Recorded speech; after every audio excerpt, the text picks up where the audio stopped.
Tim perintis presisi Satuan Samapta Polres Goa ini menyelusuri sejumlah titik lokasi jalan di Kecamatan Sombaopo yang diduga dijadikan tempat tindakan kejahatan.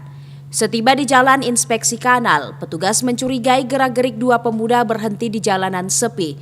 Pas digeledah, dua pemuda berinisial AR 31 tahun dan MI 26 tahun mengantongi satu buah saset kristal bening diduga sabu-sabu.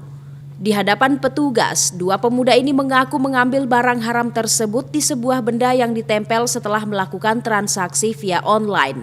Nah, ini ditemukan di Tung Abdul Rasa, Jalan Tung Abdul Rasa, ditemukan kedua pemuda tersebut dan langsung dibawa ke Polres Goa. Ini sementara memakai pemudanya atau bagaimana?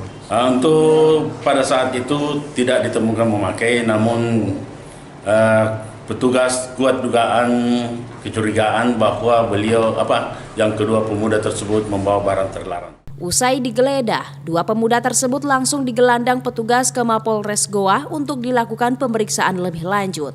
Ilham Syam, Fajar TV dan Fajar Radio melaporkan. Terima kasih telah menonton. Jangan lupa subscribe, like, comment, and share. Saksikan terus informasi terbaru dengan menekan tombol lonceng hanya di channel Fajar TV.